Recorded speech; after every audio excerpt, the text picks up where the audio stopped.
Hello, intelligent beings of the Etherweb. This is the second part of the 4-part series, and if you haven't seen the previous one, doing so is definitely recommended.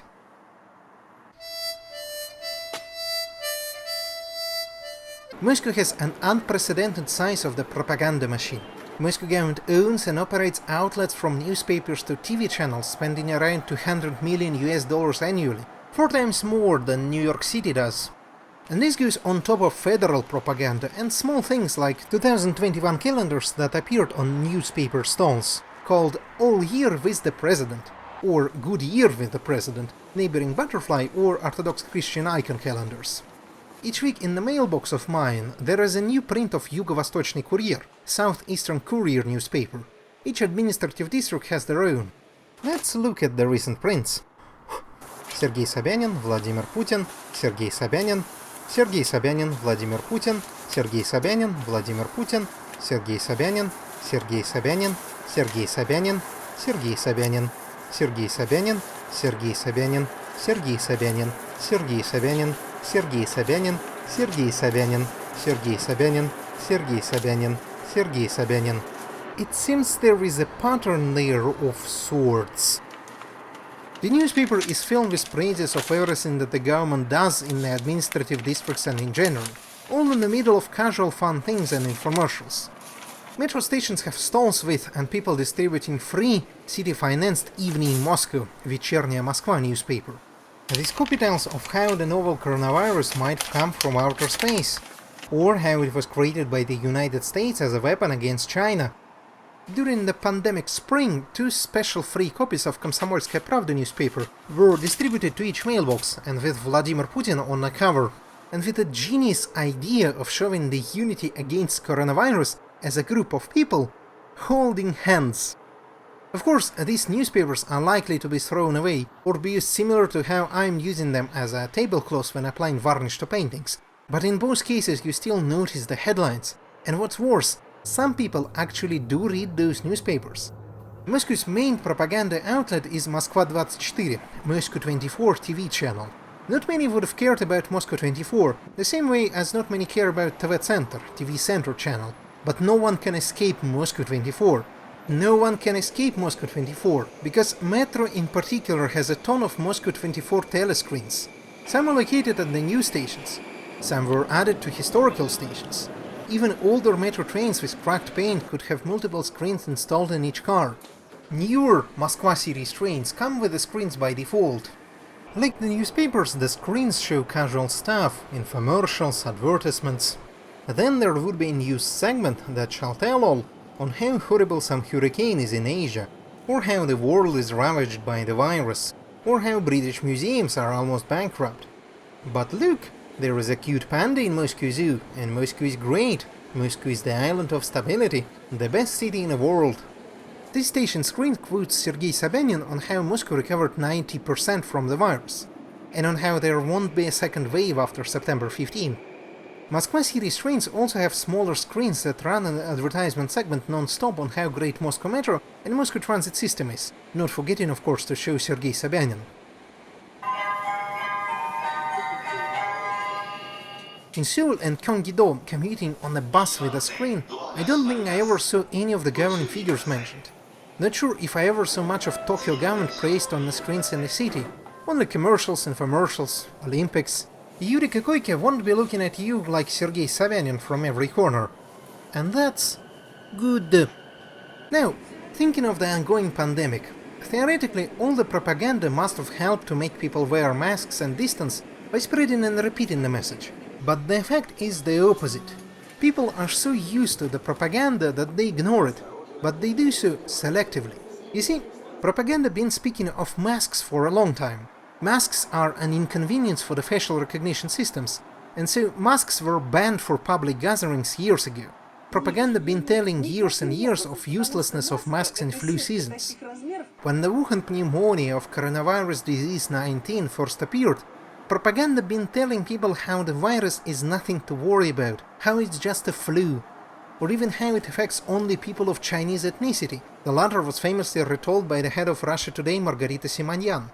No country can really do well if the person put in charge of the pandemic is Dr. Мясников, the head of Moscow Hospital 71, who first denied the seriousness and then said those who meant to die will die. Everyone dies. Curiously, the man's last name can be appropriately translated as Dr. Butcher. Later, the doctor had proclaimed his hatred to Alexei Navalny, and in the post denying the poisoning of Alexei Navalny, addressed to him, said, "If we wanted, you would have died on the first day." During the pandemic, there were no positive actions by the state and the city, no compensatory relief en masse. There were mixed messages and a heavy reliance on surveillance, police patrols and fines. This moment shot outside my window shows a police officer and 3 National Guard officers detaining and fining 2 teens, perhaps for walking outside with no permit. When the state and the city introduced strict measures, people clinged to the old propaganda, rejecting the new narrative, as it was much more unpleasant to them. People remembered from previous weeks that the virus is nothing, and remembered from previous years that masks are useless. Then the propaganda been telling people that the city had recovered 90%, there won't be a second wave, that the city has a collective immunity, that there is a vaccine, the first in the world, and everything is great. And this pleasant propaganda once again enters the minds of people who might have glanced at a metro telescreen or newspaper accidentally. There's plenty of sensible people around who continued wearing masks and being careful despite the propaganda denying a possibility of the second wave.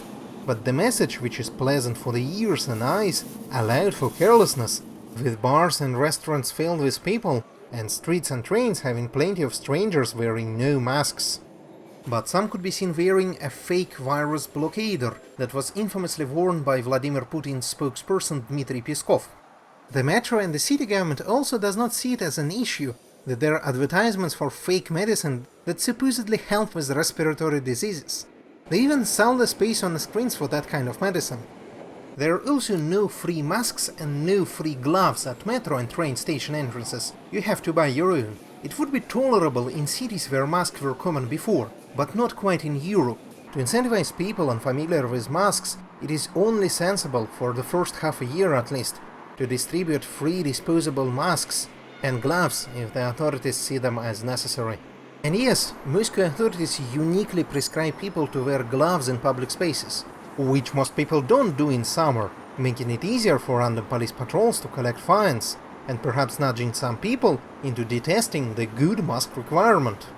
Moscow government had actually purchased a large shipment of disposable masks and gloves during the earlier stages of the pandemic, but not to distribute them, but to resell them. Curiously, it's some commercial businesses that give out free masks and free gloves. There are free alcohol antiseptic dispensers around, which is nice, although some dispense sticky goo instead, and none make sense with the glove requirement. Before the city admitted that the pandemic exists, I've written to the Department of Transport hoping that they could distribute information and put flyers at the station on how it is unwise to continue the tradition of touching the noses of dogs for luck at Ploshchad Revoluции station these days. It's actually pretty bad in general for the historic statues. The Department of Transport did so by putting only one post in their Instagram account. The second wave that supposedly should not have been happening, of course, is happening. The positivity the city government tries to appear spreading can't be interpreted as anything but fakery, mockery and gaslighting.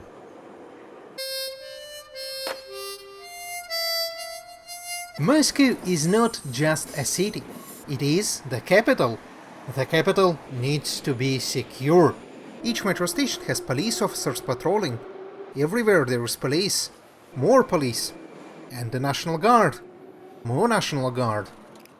This patrol actually guarded the entrance to Gorky Park, because at the time the park was closed from the public and only open for holders of passes for high school graduation ceremony, taking place in the middle of the pandemic. Public areas have fences ready so they could be blocked off whenever the authorities desire, for the events or because of authorities' fear. The Red Square is getting blocked especially often. When it's not police or National Guard, there would be security guards at metro and train stations, malls, concert halls, theaters, museums. In some areas there can be seen men in Center for Crime Prevention uniforms. It is a private vigilante entity but hired by the city. It's a part of Officers of Russia group, which infamously attacked an international photography exhibition in 2016. Hiring of vigilantes is quite common. In 2018, Cossacks were unleashing violence in the city center on peaceful democratic protesters. The mayor Sergei Sobyanin on Moscow government-controlled channel, among other comments how the protesters forced the police to act violently, also made a curious remark. Кто громче крикнет, тот и власть. Мы же не в Зимбабве живем. Which can be translated to "Who shouts louder is the power, we aren't living in Zimbabwe." There were no further comments and follow-ups.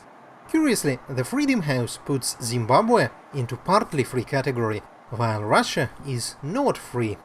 Each station, mall, public building has metal detectors. Each major train station has X-rays on all entrances. Everyone entering the station must put their bags through it. Sometimes, in addition to the check on the entrance to the building, there would be a check on the way to long-distance trains.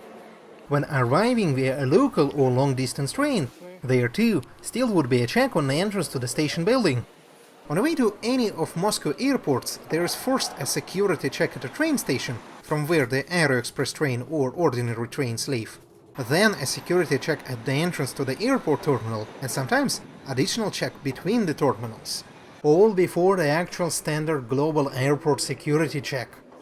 While not as forced upon everyone, but metro stations have X-rays too. If a person entering a metro station generally displeases the guard with their looks, well, the bags must be checked.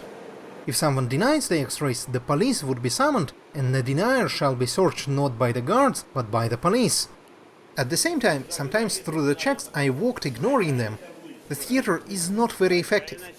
The checks have been critiqued for actually creating dangerous crowded bottlenecks, perfect for terrorist attacks, which was unfortunately proven true by the terrorist attack on December 29, 2013 at Volgograd Central Station.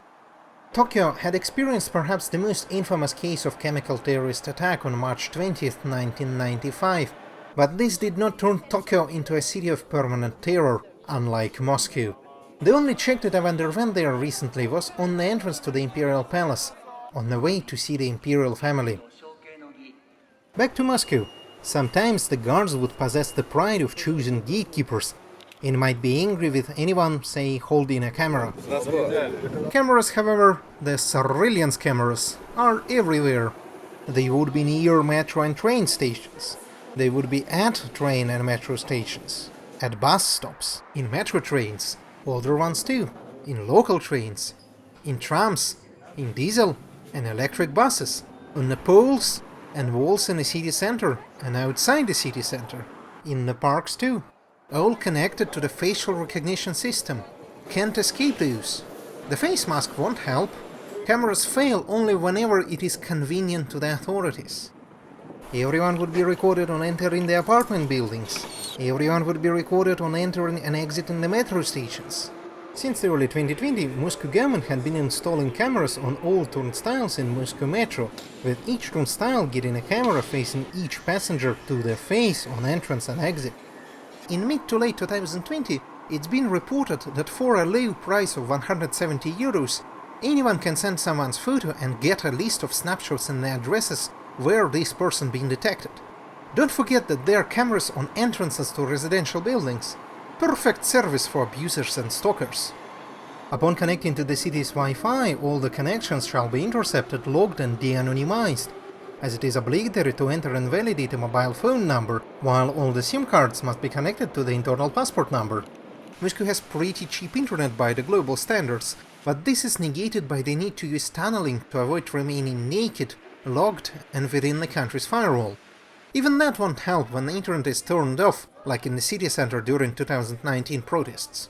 Speaking of protesting, well, Russian laws, despite the constitution, despite even the recently changed constitution still granting the freedom of assembly, the laws are bent in such a way that anyone has to get from the city government a permission to protest.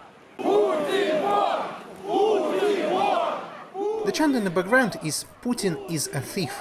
The next chant is "Kadyrov is a shame on Russia." Those permissions are rarely granted, and protesting without one is a punishable offense. Moscow is the capital. It needs to be clean. Ukraine is not the enemy of ours.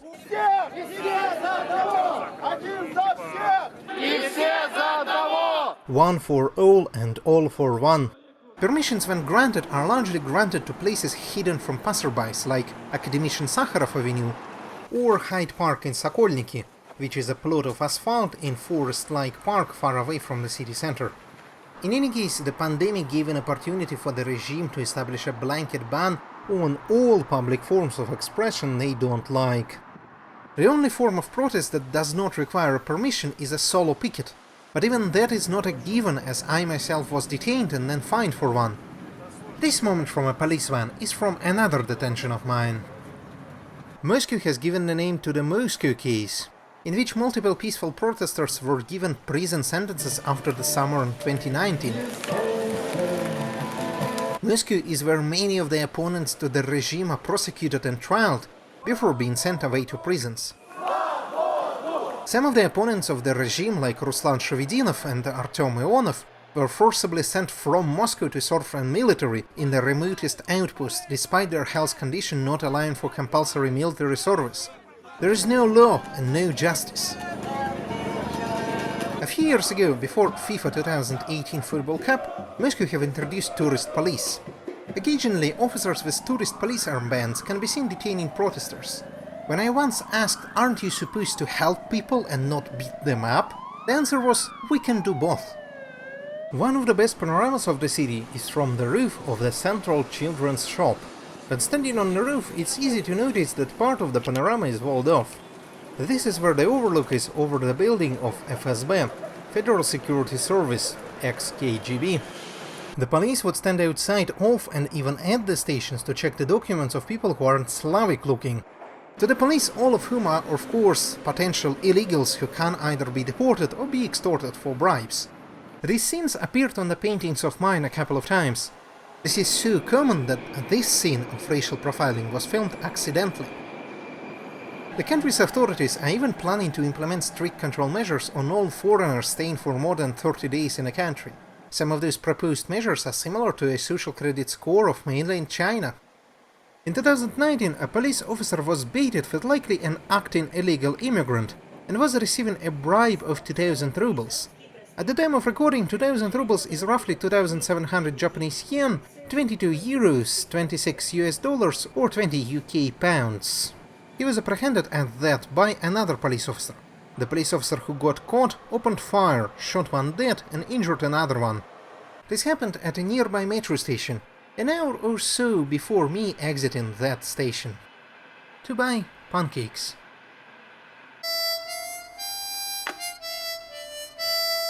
Pretty sure everyone is familiar with how homophobia and transphobia are a popular state policy of Russia, and it's definitely still the case in supposedly progressive Moscow. Even if there are plenty of people rejecting and fighting against transphobia and homophobia in the city. The rainbow flag of the US embassy was treaded upon by thugs. After all people writing discriminatory transphobic and homophobic laws for the entire country work in Moscow. How about casual sexism on the back of the bill from Moscow Energy Company? Be a hero in the eyes of your loved woman, as if only men are allowed to pay the bills. Domestic violence is decriminalized in the country, and the state offers no help to women. Only some NGOs do help with little power and private funding. Moscow, located on a crossroads between Europe and Asia, has the potential to be a global city, but it is plagued by xenophobia like all of Russia, if not more due to the sheer number of people and peoples in the city. It is in the minds of common people, even educated, enlightened. It is in the minds and actions, or even more so, inactions of the authorities.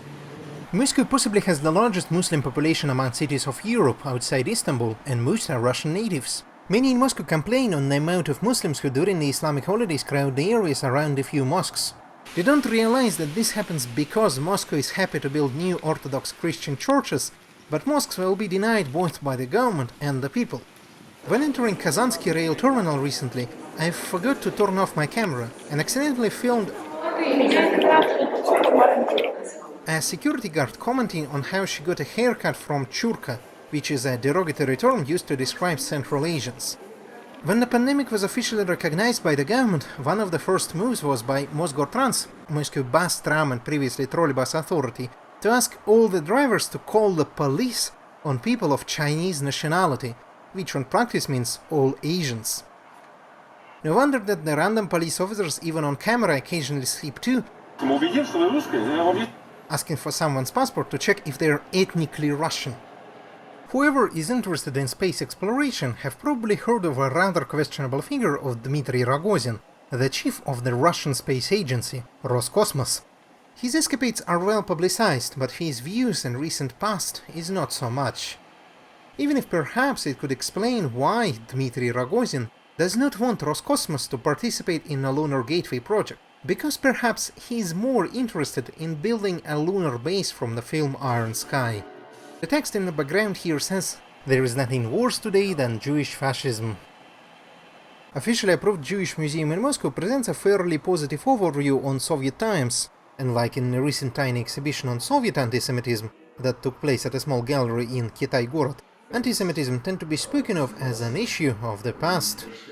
When in 2019 the storage area of Torat Chaim Yeshiva, a large Jewish school near Moscow, was set on fire and vandalized, it did not make much news. According to the research of the Anti-Defamation League, the number of people harboring anti-Semitic attitudes is high in Eastern Europe and ex-Soviet Union. For Russia, the number is roughly a third of the population, higher than in Estonia or even India. 3 or more times higher than in United Kingdom, United States or Canada. Almost 8 times higher than in Sweden. In 2019, I noticed a swastika on a signpost at a rather busy way from a nearby metro station. At first I thought of removing it, but then I wondered how long it will take for it to be removed without my intervention. It took 5 months. In 2018, I accidentally found out that a large area around Sokolniki Park and Sokolniki metro station, with tens of thousands of people visiting the area daily, was filled with "Russia does not need Hanukkah" writings. This never reached any of the news. I wrote to the official Moscow government website where you're supposed to report the problems, but the request to remove the writings was denied. I had to write to the local Sokolniki district authorities for anyone to care, and it perhaps took a month or more for the writings to be removed. No wonder it takes so much time. Vladimir Putin himself is not a stranger to occasional anti-Semitic remarks. У евреев проблемы с финансами.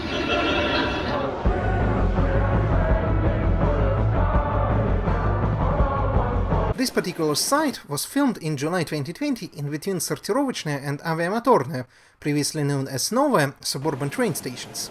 Closer to Kazansky rail terminal, there's also a writing "Ethnic Russian Nation." You have forgotten that you're ethnic Russian.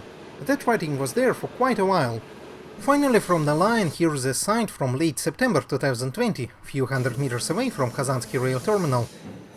This I noticed in late September 2020 near to Kuskovo suburban train station. This site was filmed in September 2020 in between Saltykovskaya and Nikolskaya suburban train stations. At the same route I've seen insults to the mayor quickly removed, but not that. Similar stuff I accidentally noticed before on a few occasions in around Berilova. Just wasn't able to film it as it happened from a window of a fast-moving Aero Express train connecting Domodedovo International Airport with Moscow. The city's and the country's authorities prefer the status quo, in which everything is fine, Russian ethnicity is the default, and the rest are a hidden side note, allowed to exist in separate bubbles, with no public attention given to the issues. The accidental segregation is seen as a way to ensure peaceful coexistence. This is seen as a way to stability by the regime, and it's hard to challenge even by people in the opposition because sure there are bigger problems like the regime itself. But many don't see it as a problem, thinking that under the regime everyone suffers and no group shall be distinguished. And there are quite a few ethnic nationalists out there too. It takes just a short glance at any Russian discussion about American protest of 2020 to collect racial slurs. Looking and being different in Moscow is not exactly pleasant. Of course, the closest Moscow gets to Kashgar is that there is a cafe named after the city. There are no concentration camps like in People's Republic of China. For now. Yet in Moscow schools, minorities can't learn own languages. Almost nobody is taught about the different peoples of Russia and beyond, and about forced deportations of peoples by Soviet authorities. Almost nobody is taught about the Holocaust, as World War II tragedy is taught about Soviet forces and not Jews or Roma.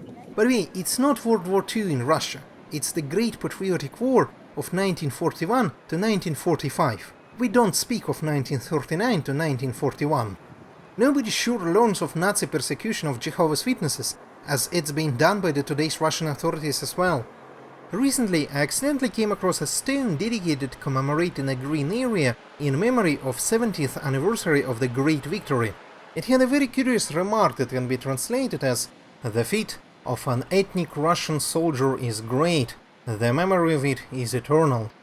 It is a cliché phrase that at first I thought might be a quote, even if strange, as Soviet, not ethnic Russian, is usually used in similar phrases instead. But no, it was written specifically for the stone, managing to forget, even considering the whole Second World War and the Great Patriotic War differences, and ignoring British, Chinese, Polish, French, Yugoslavian, American, Canadian, Indian, Australian, New Zealand and other allies' contributions, which we shouldn't do of course, but forget that in Soviet forces there were not only Russians, but also Ukrainians, Belarusians, Tatars, Jews, Kazakhs, Uzbeks, Armenians, Georgians, Mordvins, Chuvash, Azeri, Moldovan, Bashkir, Kyrgyz, Udmurts, Tajiks, Turkmens, Estonians, Mari, Buryats, Komi, Latvians, Lithuanians, peoples of Dagestan, Ossetians, Poles, Karelians, Kalmyks and others.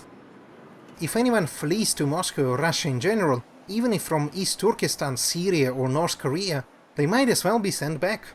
The city's cleaning and construction companies commonly hire foreign workers, pocketing a chunk of their pay, but firing and intimidating them if they complain. Yet the ethno-nationalists think that the problem is not the corruption, but the existence of those workers.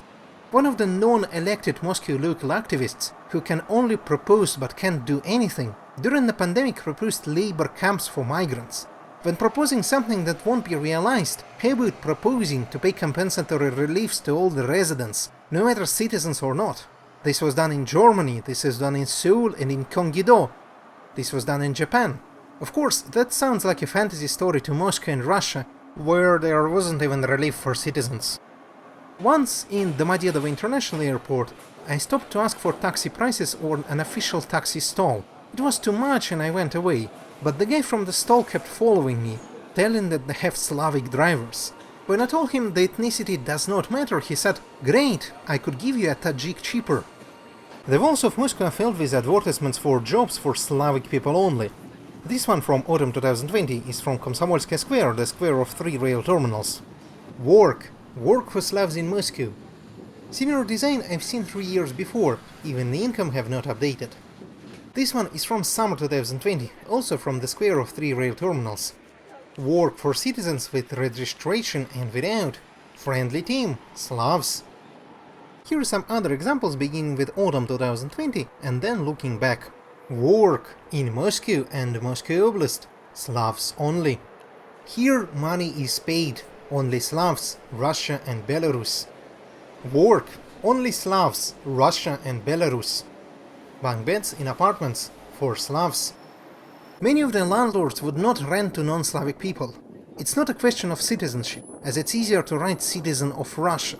Workhouse, citizens of RF and RB, Russian Federation and the Republic of Belarus. So it's a question of the color of the eyebrows. The only Asian presence that shall be celebrated in Moscow buildings would be architecture of the tea shop at Mysnitskaya Street or Kazansky Rail Terminal. In mid-October 2020, when the story was already completed and being published, I accidentally got a context to this symbol I've noticed some weeks ago, as in another pass nearby I've noticed this sticker with the symbol, saying, "Keep the blood clean." Moscow sometimes does feel like closing in on 1930s in Berlin or Vienna. A common strategy of surviving adopted by most groups is to never speak up. To stay quiet, hoping that the dragon won't hear them and won't devour them. But you never know what shall provoke the authorities or random, not necessarily nice people. In the summer of 2017, one person, Stanislav Dumkin, was beaten to death in Gorky Park for supposedly looking gay, as according to the attackers, he had a gay-looking hat. For a wearer of a hat like myself, this notion is quite familiar. Raccoon Hacks everyone! This 4-part story will be continued in 2 following parts. Remember to subscribe here and on Patreon. Remember to show this series to others and look at the slice of life paintings of mine. And remember to use secure tunneling when connecting to networks, and especially when connecting to public networks.